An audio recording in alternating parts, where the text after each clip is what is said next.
मैं सुभाष सिंह कुशवाहा आप सभी मित्रों को नमस्कार, आदाब, सलाम, नमो बुद्धाय, जय भीम।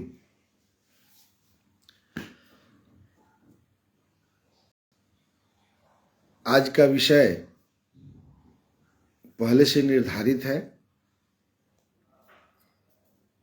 प्रतिदिन सुबह बिहार पंचायत राज एक्ट के माध्यम से बिहार के गांवों में रहने वाले किसान, मजदूर,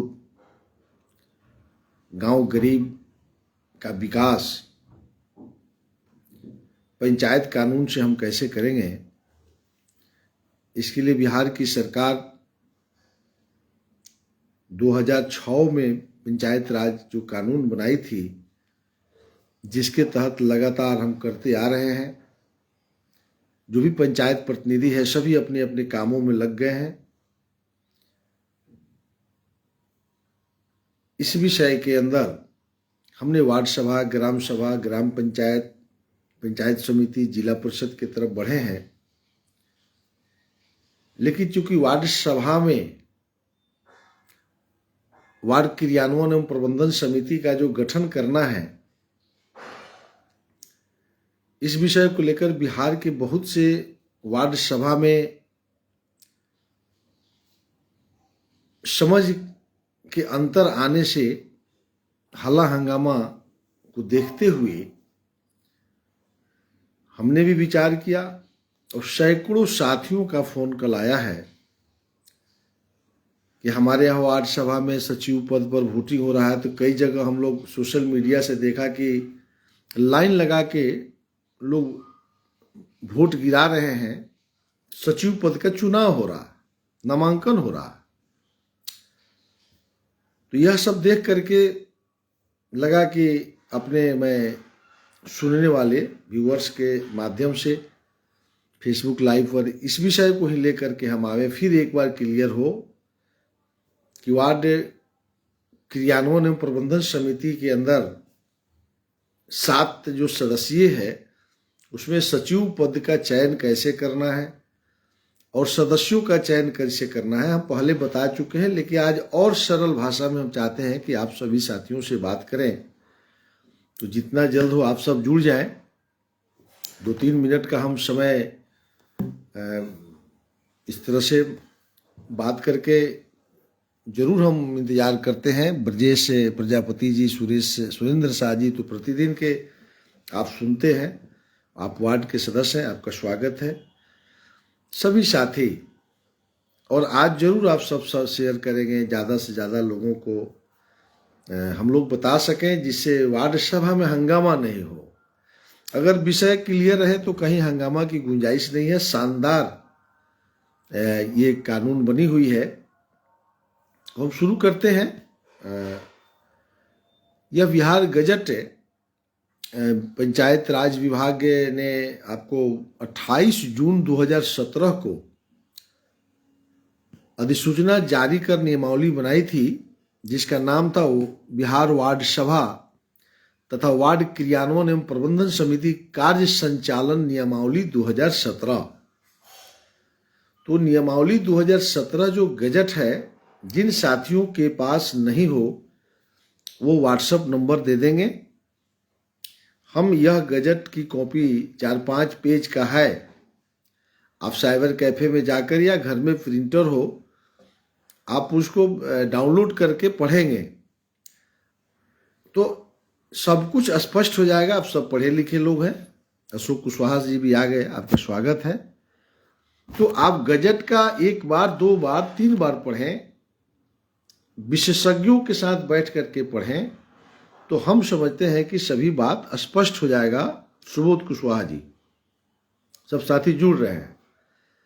तो गजट को 1 बार पढ़ने से सब विषय स्पष्ट नहीं होती है। 1 बार, 2 बार, 3 बार 5 साथी बैठ करके पढ़िए, तब जाकर के आप क्लियर हो जाइएगा कि सचिव पद क्या है और सदस्य पद क्या है, 7 सदस्यीय जो बनना है वो है क्या, यह क्लियर हो जाएगा। तो इसलिए वार्ड सभा तथा वार्ड क्रियान्वयन प्रबंधन समिति नियमावली 2017 जिन साथियों को चाहिए व्हाट्सएप नंबर दीजिए, हम उसका पीडीएफ भेज देंगे और पीडीएफ को डाउनलोड करा लीजिए। साइबर कैफे वगैरह हर चौक चौराहा पर आजकल है, घर में लोग प्रिंटर लगाए हुए हैं, और तब अध्ययन करिए, पढ़िए उसको 2 बार 4 बार 5 बार, सब कुछ आपको समझ में आ जाएगा। इजी भाषा में लिखा हुआ है और इजी करके हम आपको आज हम बता रहे हैं। सरल से सरल भाषा में हम प्रयास करेंगे कि आज जितने आज हमको सुनेंगे वो समझ जाएंगे, या आप शेयर करेंगे तो उतना लोग समझेंगे। तो आज हम समझते हैं कि 10-20 लाख लोगों पर ये जाए मैसेज आप शेयर करेंगे तो बात बन जाएगी, और झगड़ा जो हल्ला हंगामा हो रहा है वार्ड सभा में बिल्कुल बंद हो जाएगा। हम तो 8-10 वार्ड सभा में गए, कोई तू मैं भी नहीं हुआ, क्योंकि विषय को क्लियर जब करिएगा तो कहीं तू मैं की गुंजाइश नहीं है। चलिए सीधे अब विषय पर चलते हैं। फिर से एक बार हम नाम ले लेते हैं। बिहार गजट जो है, बिहार वार्ड सभा तथा वार्ड क्रियान्वयन प्रबंधन समिति कार्य संचालन नियमावली 2017 के नियमावली संख्या, हम संख्या लिखते जाइएगा। आप चूंकि जब आप किताब का अध्ययन करेंगे तो आप सब पढ़िएगा तो बहुत चीज की जानकारी होगा, लेकिन आज हम सचिव और सदस्य पद के चुनाव पर ही सिर्फ चाहते हैं बोलना, बाकी मैं बोल चुका हूं।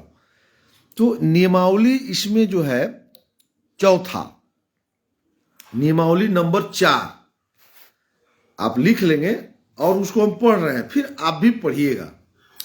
नियमावली 4 में कह रहा है, वार्ड सभा अपने सदस्यों के बीच से एक व्यक्ति को वार्ड सभा के सचिव के रूप में कार्य करने हेतु चयनित करेगी। यानी वार्ड सभा अपने सदस्यों के बीच से, यानी वार्ड का सदस्य का जो चुनाव करते हैं, जो मतदाता होते हैं, उन मतदाता को वार्ड सभा का सदस्य कहते हैं। यानी जो सचिव पद पर चुना जाएगा वह वार्ड सभा का सदस्य होना चाहिए, यानी उस वार्ड का मतदाता सूची में नाम होना चाहिए, तभी वह सचिव पद के लिए पहला क्वालिफाई करने का पहला आधार है कि वह मतदाता होना चाहिए। जिस वार्ड में उसका घर होगा उसी वार्ड में वह सचिव पद पर चयनित किया जाएगा। पहला आधार कि वह मतदाता सूची में नाम होना चाहिए, वोटर लिस्ट में नाम होना चाहिए, उसी को वार्ड सभा का सदस्य कहते हैं, जिसको उस वार्ड के सदस्य के चुनाव में मतदाता के रूप में छपा हुआ था, वही वार्ड सभा का सदस्य कहलाते हैं। ये तो क्लियर हो गया। अब अगला लाइन पढ़ते हैं। जिसकी शैक्षणिक योग्यता न्यूनतम 10वीं कक्षा उत्तीर्ण होगी, माने जिसकी योग्यता जो है न्यूनतम 10वीं पास, यानी मैट्रिक पास। क्लियर? माने इसका कहना यह है कि क्वालिफाई करने के लिए डिग्री जो होगा वह मैट्रिक पास होगा। अब 8वां 9वां का सर्टिफिकेट लगाइएगा तो रद्द हो जाएगा। यानी क्वालिफाई करने का जो डिग्री है वह 10वां पास है, मैट्रिक पास है, तो आप सचिव पद पर योग्यता आपकी शुरू हो गई। लेकिन वहां इंटर भी होंगे, वहां ग्रेजुएशन होंगे, वहां एमए एमएड डिग्री, कई डिग्रियां होगी, तो वो लोग भी आवेदन करेंगे। अब बिहार के अंदर हो क्या रहा है कि अब मैट्रिक पास होंगे वार्ड के सचिव। अब यह बात बहुत तेजी से वायरल हो गई है कि मैट्रिक पास पर ही विचार करना है। अब कई जगह तो है एमए किए हुए हटाओ, इसको कोई मतलब नहीं है, बीए किए हुआ हटाओ, इसका कोई मतलब नहीं है, मैट्रिक वाला ही तो चलेगा। तो यही एक वहां पर झंझट का कारण खड़ा हो रहा है। लेकिन यहां जो है आधार है क्वालिफाई करने के लिए, उच्च डिग्रियां हैं। इसमें कहीं कोई ये नहीं दे रहा है कि मैट्रिक में कितना % जुटेगा, इंटर में कितना, इंटर के रिजल्ट कितना जोड़िएगा, ग्रेजुएशन का कितना जोड़िएगा। वार्ड सभा से आप 5-7 लोगों की एक कमिटी बना सकते हैं जो आगे स्पष्ट करेंगे। तो इसमें क्वालिफाई करने के लिए आप खाली समझ के रखिए, बाकी बात आगे भी समझ में आ जाएगी। लेकिन यहां आधार आप उच्च डिग्री, जैसे आप आदरणीय राबड़ी देवी जी जब मुख्यमंत्री हुआ करती थी 2003 में, तो बिहार में शिक्षा मित्र की नियुक्ति हुई थी। यानी वहां सीधा था सर्टिफिकेट दिखाओ और नौकरी पाओ। उसमें भी न्यूनतम डिग्री जो था मैट्रिक पास था, लेकिन उच्चतम डिग्री वाले को सब चयन किया गया था। तो इसका एक बेस्ट आधार है कि मैट्रिक पास के बाद जो सबसे ज़्यादा हायर एजुकेशन का सर्टिफिकेट लाइए, और उसी का चयन करने का आधार जब बनाया जा रहा है तो यही आधार कह रहा है कि सबसे ज़्यादा जिसका डिग्री हो, एकदम वह प्रस्ताव अध्यक्ष को रख देना चाहिए कि सचिव पद के लिए किसको किसको चयन होना है, कौन कौन चाहता है इस वार्ड में कि हम सचिव पद पर काम करें, तो वो अपना अप्लाई करे, आवेदन लिखे अध्यक्ष के नाम से। सेवा में अध्यक्ष वार्ड क्रियान्वयन समिति, और अध्यक्ष को एड्रेस करके सर्टिफिकेट जितना उसकी डिग्रियां हैं वो लगा करके दे, 5, 10, 20, 25। इससे ये भी पता लगता है कि गांव में किनको इच्छा है। तो मान लीजिए कि 10 की संख्या आ गई, तो 10 को एक जगह गुलबंद कर दीजिए और एक जगह उसको रख लीजिए। ये यहां कह रहा है। अब आगे जब चलेंगे तब आपको स्पष्ट हो जाएगा कि क्या करना है। अब आइए दूसरा लाइन, अध्यक्ष अथवा ग्राम पंचायत ग्राम कचहरी के किसी पदधारक के परिवार के सदस्य को कह रहा है कि वार्ड सदस्य जो होंगे या वार्ड के अंदर जो पंच जीते हुए, उसके परिवार के सदस्य को वार्ड सचिव के रूप में नहीं चुना जाएगा। परिवार का मतलब होता हुआ एक माता पिता के सभी संतान, यह परिवार हुआ। इसमें से कोई सचिव नहीं हो सकता है, वार्ड और पंच। क्लियर हो गया कि वार्ड के सदस्य हो या पंच हो, ग्राम कचहरी के किसी पदधारक के परिवार, किसी पदधारक के, हो सकता है उस वार्ड में सरपंच हो, उस वार्ड में मुखिया हो, तो उसके परिवार का कोई सदस्य जो है सचिव पद पर क्वालिफाई नहीं करेंगे, उनकी डिग्री पर भी विचार नहीं होगा। क्लियर। वार्ड सभा सचिव का मुख्य दायित्व वार्ड सदस्य के निर्देशों के अधीन वार्ड सभा की बैठक हेतु सूचना निर्गत करना। अब जो सचिव चयन होगा, वार्ड अध्यक्ष जो कहेंगे, माने क्रियान्वयन समिति के अध्यक्ष, सूचना निर्गत करना, सूचना घुमाना, ये सचिव का काम होगा। बैठकों की कार्यवाही लिखेगा, जो भी प्रस्ताव एजेंडा आएगा, जैसे इस मीटिंग में सचिव चुना गया तो अगला मीटिंग में सब एजेंडा वही लिखेंगे।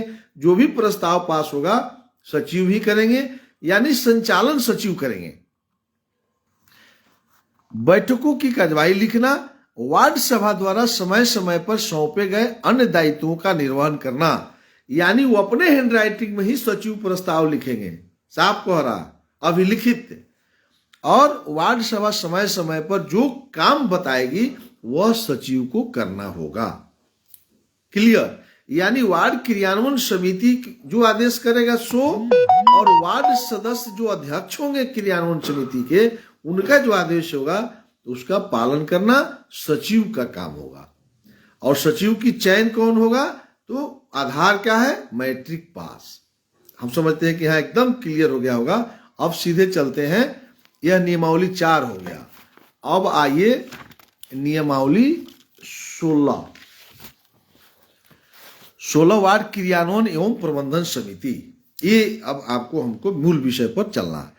अधिनियम में अभिहित समान एवं वित्तीय कार्यों के दायित्वों का निर्वहन एवं संपादन हेतु वार्ड सभा द्वारा अपने सदस्यों के बीच से वार्ड क्रियान्वयन एवं प्रबंधन समिति का गठन किया जाएगा।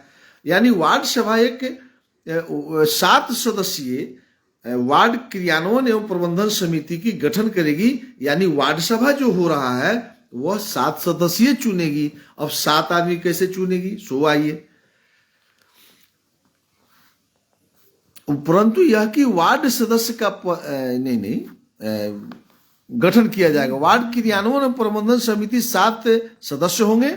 वार्ड से निर्वाचित ग्राम पंचायत सदस्य यानी वार्ड सदस्य समिति के पदेन सदस्य और अध्यक्ष होंगे। ये तो आप सब जानते हैं। जो वार्ड के सदस्य होंगे, सदस्य भी होंगे और पदेन वो अध्यक्ष होंगे। उस 7 सदस्यीय कमेटी के सदस्य पहले होइएगा, तब न अध्यक्ष होइएगा। तो सरकार ने कह दिया कि यह पदे न होगा। पदे न शब्द याद रखिएगा, यही नहीं समझिएगा तो झगड़ा समाप्त हो जाएगा। वार्ड के सदस्य क्या है, पदे न, यानी सरकार ने ही इसको कह दिया कि यह अध्यक्ष होंगे। तो पहले सदस्य और फिर वह अध्यक्ष, इसलिए कह रहा है कि पंचायत सदस्य समिति के पदेन सदस्य एवं अध्यक्ष होंगे। ये शब्द पकड़िए, पदेन सदस्य एवं अध्यक्ष। वार्ड से निर्वाचित ग्राम कचहरी के पंच, अब जो उस वार्ड में पंच में चुनाव जो जीते होंगे, एवं वार्ड सभा का सचिव, अब सचिव का चयन की प्रक्रिया हमने बता दिया है, समिति के पदेन सदस्य होंगे। अब ये लाइन को समझना माने एकदम जरूरी है कि पंच और वार्ड सभा का सचिव समिति के पदेन सदस्य होंगे। सचिव पद पर चुनाव हो गया है नियमावली 4 में, तो यहां आके कहता है इस कमेटी में पदेन होंगे। तो पदेन अध्यक्ष होगा, सदस्य जो होगा वार्ड का, पदेन पंच होगा जो चुनाव जीता होगा, और पदेन सचिव होगा जिसको सर्टिफिकेट के आधार पर चयन किया गया होगा। इसलिए इस 3 पद पर वोटिंग नहीं होगा। हो गया क्लियर? पदेन सीट पर मत गिराने का अधिकार नहीं है। ये सरकारी व्यवस्था है कि पदेन सीट चयन करना है वहां सर्टिफिकेट के आधार पर। अब उसमें देख रहे हैं लाइन लगा के वोट गिर रहा है, इसलिए हमको लाइव पर आना पड़ा विशेष लेकर के। पदेन सीट पर वोट गिराने का अधिकार मतदाता को नहीं है। उपस्थित मतदाता जो है वार्ड सभा में, वो तो सर्टिफिकेट के आधार पर करना है। तो सर्टिफिकेट में कोई मैट्रिक पास है और कोई एमए का डिग्री लेके आया हुआ है, तो आप कैसे मान लेंगे कि मैट्रिक पास को आप हाथ उठा करके कर दीजिएगा? ये तो लोकतंत्र का हत्या हो जाएगा, एजुकेटेड पर्सनालिटी की हत्या हो जाएगी। ये तो सरकार ने एक आधार बना दिया कि मैट्रिक पास, और उस गांव में एमएड करके कोई बैठा हुआ है और कोई बीए करके बैठा हुआ है, तो आप कह दीजिएगा कि नहीं मैट्रिक पास को करेंगे, एमए बीएड का कोई वैल्यू नहीं है। नहीं, साफ कह रहा है एक्ट में उच्च डिग्री को प्राथमिकता देना है और उसी का चयन किया जाना है अगर वह इच्छा रखता है। इसमें कोई बात नहीं सोचना है। पदेन सीट पर वोटिंग नहीं होता है। जहां भी बिहार में अगर वोटिंग की प्रक्रिया सचिव पद पर अगर हो रहा, नियमावली 4 में सचिव जो चुनाएगा वह नियमावली जो 16 है, जो 7 सदस्यीय सदस्य का चयन करना है, उसमें 3 पद पदेन है। तो अध्यक्ष पर तब फिर वोटिंग होगा। तो वार्ड के सदस्य को जब सरकार ने कह दिया कि अध्यक्ष है, तो उस पर वोटिंग काहे नहीं हो रहा? तो हटा दीजिए वोटिंग करके अध्यक्ष को। ऐसा नहीं ना कर सकते हैं। पंच को तो आप नहीं हटा सकते हैं, तो उसमें काहे नहीं वोटिंग होगा? तो इसलिए सचिव पद पर वोटिंग नहीं होगा। सचिव पदेन सीट है, और सचिव का चयन क्या है? सर्टिफिकेट आपकी क्वालिफिकेशन, और क्वालिफिकेशन में ना एग्जामिनेशन होना है। सर्टिफिकेट दिखाओ और सचिव पद पाओ। अब मैट्रिक पास चूंकि अखबार ने लिख दिया, मैट्रिक पास होंगे वार्ड क्रियान्वयन एवं प्रबंधन समिति के सचिव। अब ये दिमाग में सबको बैठ गया।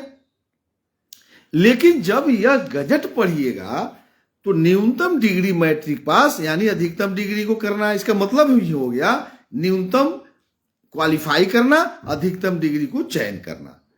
यदि इस प्रक्रिया को आप करते हैं, कहीं कोई चूज शब्द भी नहीं बोलेगा। हमने एक जगह किया, 5 व्यक्ति ने अप्लाई किया, 2 मैट्रिक 3 ग्रेजुएट, तो 2 मैट्रिक ऐसे ही छट गए। ग्रेजुएट जो थे उसमें एक आदमी ने सर्टिफिकेट ही नहीं लगाया, वो छट गए। अब 2 आदमी का 2020 का सेम डिग्री था, तो एक का 51% था और दूसरा का 54% था, तो 54% वाला का चयन हो गया। कोई माने इसमें कोई विवाद का प्रश्न नहीं है, वो सचिव हो गए। तो 3 पद पर पदेन सीट पर वोटिंग नहीं होगा। वार्ड के सदस्य, पंच और सचिव पद पर वोट नहीं गिरेगा। ये आप लोग राज्य स्तर पर इस बातों को हम लोगों को बताना चाहिए, सब झगड़ा समाप्त हो जाएगा। अब तो 7 में 3 निकल गया। अब 4 जो पद है उसको जरा देख लीजिए, वो क्या कह रहा है। और इसमें थोड़ा और भी नियम समझा रहा है, तो आप समझ लेंगे। जैसे बोल देते हैं, या वार्ड सदस्य का पद रिक्त रहने पर मुखिया या मुखिया द्वारा, ये समझाएंगे तो फिर कंफ्यूजन हो जाएगा। ये आप पढ़ लीजिएगा, हम सिर्फ 7 पर फोकस कर रहे हैं। तो 3 तो हो गया।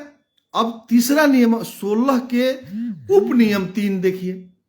16 का उप नियम 1 हमने आपको बता दिया, 2 में से आधा बता दिया जो समझने लायक था, और 3 को समझिए, जो 4 पद जो बच गया। 7 गो में 3 हो गया, वार्ड के सदस्य, पंच और सचिव। अब 4 कैसे चुनेंगे? इस 4 का विचार सबसे ज्यादा होना चाहिए, तो ये 4 पर कोई विचार ही नहीं कर रहा है, सचिव पर सब लोग फंसा हुआ है। उप नियम 3, नियमावली 16 के उप नियम 3 लिखते जाइए, तब किताब पढ़िएगा तो समझ में आएगा। समिति के शेष सदस्यों का चयन निम्न आधार पर किया जाएगा। शेष माने 4।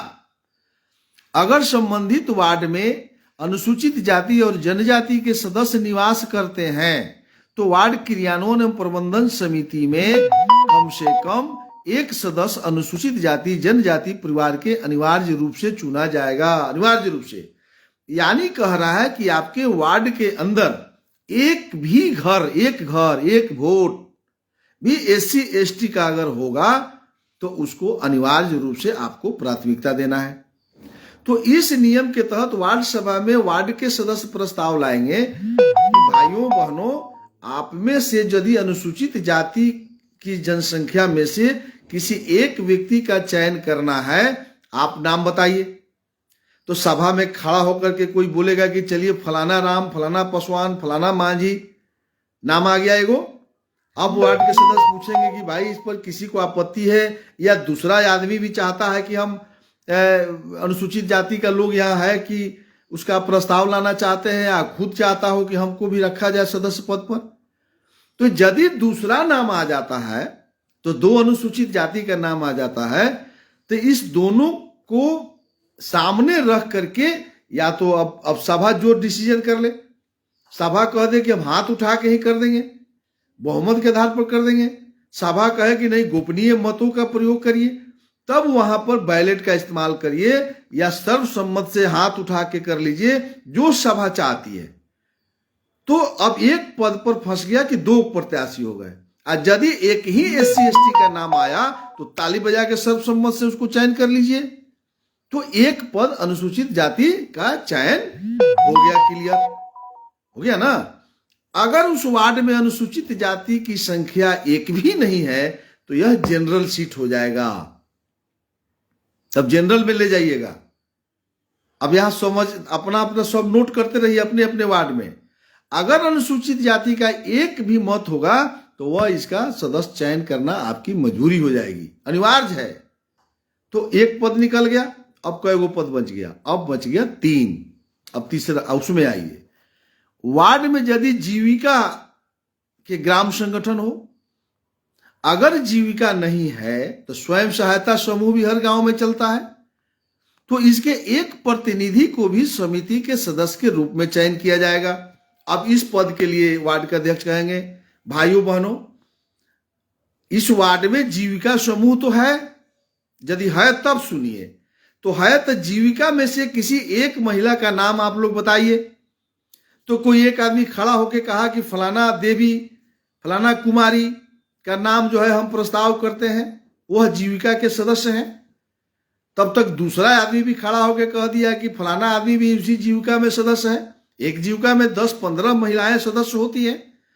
तो यदि 2 नाम आ गया, 3 नाम आ गया, तो बहुमत के आधार या वोटिंग से। अगर 1 नाम आ गया तो ताली बजाइए, सर्वसम्मत से स्वीकृति दे दिए, चयन हो गया। यानी मतों की प्रयोग करके हो, हाथ उठा करके हो, जो सभा तय करे, सिचुएशन वहां क्या कहता है, वो सिचुएशन के आधार पर वार्ड सदस्य को जो अध्यक्षता कर रहे हैं निर्णय करना है। बहुमत क्या कहता है? बहुमत कहता है कि बैलेट से होगा। तो उस महिलाओं का, 2 महिला जो लड़ गई आपस में, उनका बैलेट पर नाम लिखिए, वोटिंग कर दीजिए, तो 2 बैलेट हो गया। अगर लड़ाई होता है तो 1 बैलेट पर लड़ाई होता है तो 1 बैलेट होगा। उसी समय बैलेट तैयार होगा, उसी समय आधार बनेगा, उसी समय बैलेट कर रहे हैं, बैलेट ही मत मानिए। सिचुएशन क्या कहता है? हाथे उठा के लोग तैयार हो जाए तो उसमें गिन दीजिए, दो तरफ करके। तो वो आधार वार्ड सभा को बनाना है। तो जीविका अगर एक महिला आती है तो ये चयन हो गया, या बैलेट से चयन हो जाए, जैसे करिए। तो 2 पद हो गया ना, एक तो SC ST वाला हो गया, एक यह महिला वाला हो गया। अगर जीविका नहीं है, तब अगर स्वयं सहायता समूह है तो वहां से इसको चयन कर लीजिए इसी प्रक्रिया के तहत। अगर इस पद पर 2 व्यक्ति आता है तब न वोटिंग। तो अब 4 में से 2 घट गए, 2 गो निकल गया, अब कै गो बच गया? 2 गो। तो तीसरा नियम ये कह रहा है समिति के सदस्यों में से 3 महिला होनी चाहिए। अब 3 महिला बहस करने का विषय वार्ड सभा को। 7 में 3 कह रहा है, 4 में 3 नहीं कह रहा है। हो सकता है कि उस वार्ड की सदस्या महिला हो, पंच महिला हो, सचिव पद पर भी कोई महिला ही चयन हो गई हो, तो इस संख्या में काउंट किया जाएगा। ये आप क्लियर समझ लीजिए। 7 में 3 महिला हो, तो कहीं ऊपर ही 3 गो महिला हो गई हो तो हो गया क्लियर। तो बाकी जो बच गया तो 2 गो पुरुष होगा, क्योंकि अभी 2 पद हाथ में है।